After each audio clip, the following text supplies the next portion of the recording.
بسم الله الرحمن الرحیم. ریویو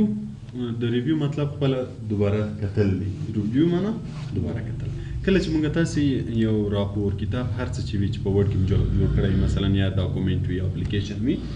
نو کله چې جوړ کول هغه نو ورسته موږ تاسو یو ریویو باید بیا وګورو چې دې کې څه مشکل شته کنه شته. نو ګوره ریویو منیو کې موږ تاسو دلته بعض اپشنونه د ریویو لپاره لرو چې باید دوباره چک شي. مثلا هغه کې اول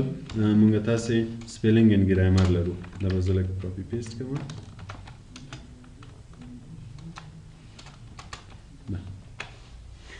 اول پکې سپیلینګ اند ګرامر لرو. موږ اول ورځ هم ویلې و چې کله موږ یو لغات یا جمله لیکو نو امکان لري چې دوه قسم لاینونه لاندې راشي، یو سور لاین او یو شین لاین. سور لاین موږ تاسو د سپیلینګ لپاره ویلې و چې کله سپیلینګ غلط وي او شین لاین ده ګرامري غلطي لپاره. نو بیا به موږ راسن رائټ کلیک وکړو نو موږ ته بدل تکول. اوس ګورئ د ګرامري غلطي مطلب دا د چې دلته دوه سپیس دي. که زه رائټ کلیک کوم نو دای به راته وکړي چې باید یو سپیس وي. نو چې کلیک کوم هغه مشکل به حل شي کنه. نو ګورئ دلته به دا شي نو زه سور علامه ده. نو موږ تاسو دا اول ورځ ویلې و خو دلته ګورئ ریویو منیو کې بیا موږ تاسو سپیلینګ اند ګرامر لرو. لدې ځای نه هم موږ تاسو کوای شو. اوس ګورئ چې دا کلیک دا له شروع نه راغلی چې ګورئ اول غلطي پدې کې سپیلینګ غلط ده. دلته تاسو ته لکه موږ چې رائټ کلیک په وهو دلته سجیشن راکوي چې امکان لري دا لغت دغه شی وي دا نه اشتباه نوشته شوی وي کنه. نو بیا چې په هر یو کلیک هم هغه یو براته ګوره هم دغه شیان بیرته دلته مراته کوي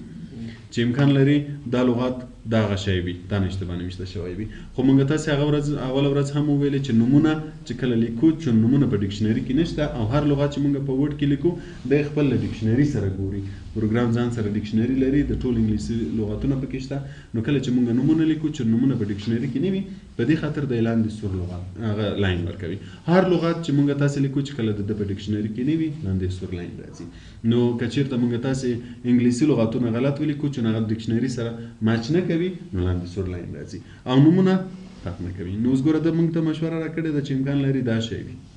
نو که ته غواړې چې دا په دې بدل کې نو بیا به چینج کلیک کوو. نو دا بریا په ځای به دا BARA ولیکل شي. او دلته که غواړم چې دا ټول بدل شي اوس ګوره دلته هم لیکلی دلته هم لیکلی که غواړم چې ټول بدل شي نو په هغه صورت کې به چینج کلیک کوم. اوس ګوره که زه چینج کلیک کوم نو دا یو به چینج شي بیا به دته راشي چې دا هم غواړي چې چینج کړي کنه ځکه چې له دې نه وروسته بیا دا سپیلینګ غلطي ده بیا دا سپیلینګ غلطي ده. نو که زه دا هم چینج کوم چینج که غواړم چې دا ټول په یو واري چینج کوم بیا چینج نو دا لغاتونه به ټول ګوره د جملې ټول ځای شي. بیا اوس ګوره هغه ته راغی ګرامر ته راغی چې ګوره باید داسې شی وي د دې ترمنځ د فاصله باید کمه شي که چینج کمه هغه به چینج شي. بیا ګوره دا نو همداسې سټپ بای سټپ به ټول درته که چېرې سپیلینګ غلطیانې وي سپیلینګ غلطیانې درته وښیي که ګرامر غلطیانې وي ګرامر. نو که دې یو چینجوه دا که دې ټول بدلول چینجوه او که دې په همدې حالت پرېښوه نو بیا ایګنور. نو ګوره هغه سور لاین به ختم شي لغت به په هماغه حالت پاتې شي. خو که چېرته دا سور لاین وي هم فرق نه کوي ځکه چې موږ تاسې پرنټوو دا ورسره پرنټېږي نه. په دې لپاره چې دلته درته معلوم نه شي چې موږ تاسې ذهن واړوي چې آیا دلته هم سپیلینګ غلط ده که نه نو په هغه صورت کې موږ کولی شو چې ایګنور یې کوو. ایګنور مطلب همدې حالت یې پرېږده. ایګنور آل ټول په همدې حالت پرېږده. بیا موږ تاسې دلته اډ هم لرو که غواړئ چې همدغه لغات په ډکشنري کې اډ شي چې که بله وارې موږ اشتباه لیکو بیا یې لیکو لاندې به یې سور لاین هم نه راځي او که همدا شی اشتباه لیکو دی به موږ ته مشوره هم راکوي. نو اوس ګوره زه هم چې دا په ډکشنري کې در سره اډ کړه نو چې څنګه دا ډکشنري کې اډ شي ګوره چې لاندې څومره لیکلی وو د ټولو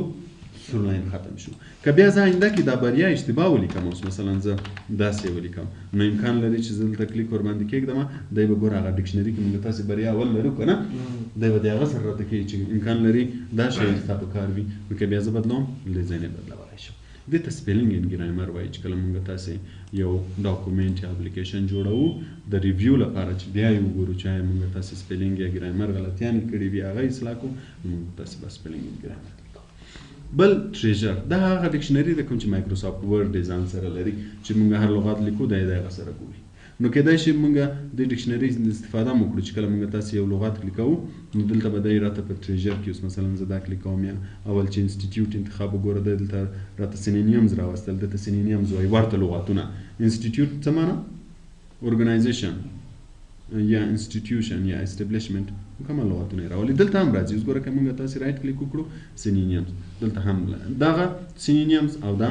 یو شی دی. له دې ځای نه موږ استفاده کولی شو چې کله موږ مثلا یو لغات انتخاب کړی مثلا زه ټکنالوژي انتخابوم ټریژر کلیکوم دی به ماته د ټکنالوژي په هکله ورته لغاتونه راته ښیي چې ټکنالوژي مطلب نالج سکلز ایکسپرټیز هر څه چې وي ټول به راته ښیي پوه شوې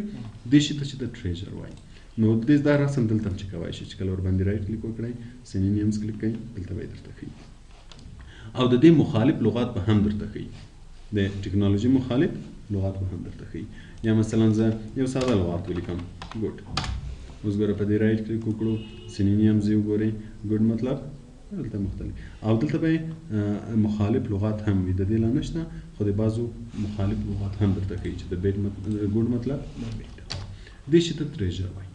بل د ورډ کاونټ چې دا ټول درته حسابوي چې موږ تاسې دلته څو پاراګراف لرو څو صفحې لرو نو اوس ګوره که کلیک راته وایي چې ټول یو صفحه ده څو لغاتونه دي پکې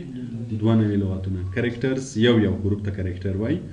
نو سپیس بدون له سپیس نه دومره دي او له سپیس سره دومره دي ټول 4 پاراګراف دي او 15 لاین دي نو که کله غواړئ چې سټیټسټیک کې ګورئ چې څومره دي دا کلیک کوئ بل د سمارټ لوک اپ هغه وخت کار کوي چې موږ تاسې انټرنیټ ولرو چې کله انټرنیټ ونه لرو بیا کار نه کوي اوس ګوره ما سمارټ لوک اپ کلیک کوم نو دلته راوایي چې انټرنیټ نه لرئ باید انټرنیټ کنیکټ وي چې دا کار وکړي سمارټ لوک اپ څه کار کوي سمارټ لوک اپ د دې لپاره ده چې کله موږ تاسې یو جمله یا یو لغات کلیکو او سمارټ لوک اپ کلیکو سمارټ لوک اپ د دې لغات سینونیمز هم راولي او ترڅنګ یې موږ ته ګرامټیکل پوزیشن هم کوي چې دغه چې دا اوس ناون ده پروناون ده اډجکټیو ده هر شی چې وي د ګرامر له لحاظه هم راته کوي چې دا څه شی ده بلکې تعریف هم راته راولي چې دا څه شی ده نو که کله یو لغت موږ کلیکو د هغه په هکله معلومات ترلاسه کوو چې وګورو چې دا د ګرامر له لحاظه آیا ناون ده پروناون ده اډجکټیو ده هر څه چې وي ټول به راته ښیي خو په دې صورت چې انټرنیټ ولرو که چېرته انټرنیټ ونه لرو نه راته ښیي دغه آپشنونه هم همداسې دي په دې کې ګوره موږ بل ټرانسلیټ لرو ټرانسلیټ مطلب ترجمه کول له یوه ژبې نه بلې ژبې ته خو دا هم هغه وخت کار کوي چې موږ تاسې انټرنیټ ولرو ګوره دلته وایي چې آنلاین ټرانسلیشن سرویس چې کله موږ تاسې انټرنیټ ولرو آنلاین مطلب چې انټرنیټ ولرو اوس مثلا غواړئ چې یو ځای ترجمه کړئ په بلې ژبې ته نو کلیک به یې کړئ ګوره دا به کلیک کړئ ټرانسلیټ ډاکومنټ مطلب ټول ډاکومنټ راته ټرانسلیټ کړه خو په هغه صورت کې چې انټرنیټ ولرو چې انټرنیټ ونه لرو بیا نه راته کېږي مثلا دلته درته وایي چې فعلا نو سرویس ته که چېرې انټرنیټ ولرو نو دلته به ژبه راځي چې له کومې ژبې نه کومې ژبې ته ټرانسلیټ کوئ نو چې بیا وکړئ کې درته ټرانسلیټ به یې کړي بدون له دې نه موږ تاسې که چېرې انټرنیټ ولرو ګوګل ټرانسلیټ هم لرو ګوګل ویب سایټ د سرچ لپاره ډیر زیات مشهور ویب سایټ دی چې هر څه وغواړئ معلومات ترلاسه کوئ موږ تاسې کوم ویب سایټ کې ګورو ګوګل ویب سایټ کې ګورو نو ګوګل ځان ته ټرانسلیټ هم لري چې د ګوګل ټرانسلیټ په نوم ده ګوګل ټرانسلیټ کله چې دا صفحه کلیکوئ هلته دوه خانې راځي درته ښیي چې له کومې ژبې نه کومې ژبې ته هغه کوي ترجمه کوي یو طرف کې هم ژبه انتخابوي بل طرف کې هم ژبه انتخابوي چې ویل کې هغه درته خپله ترجمه کوي خو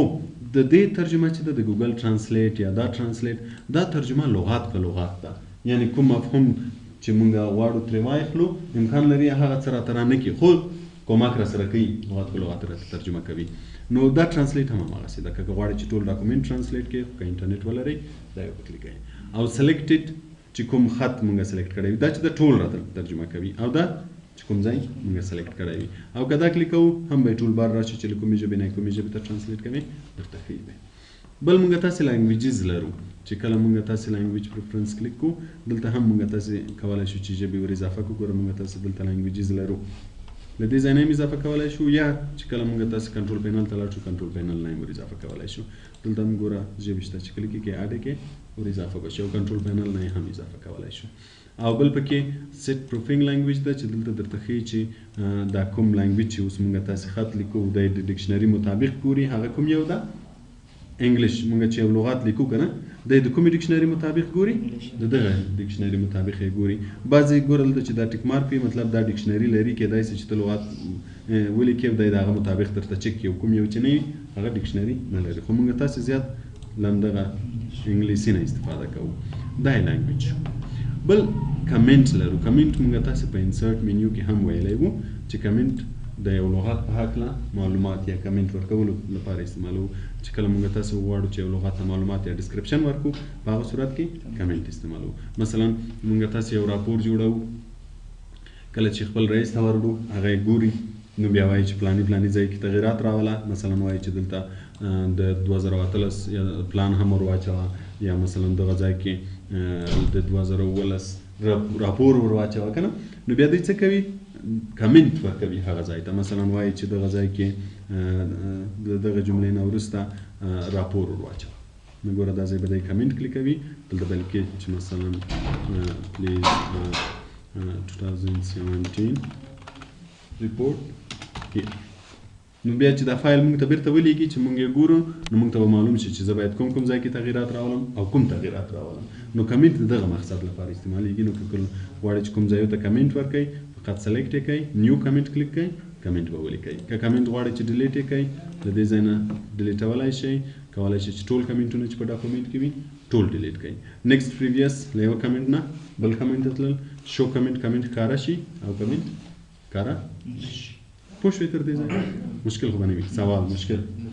همدغه در سره وګورئ.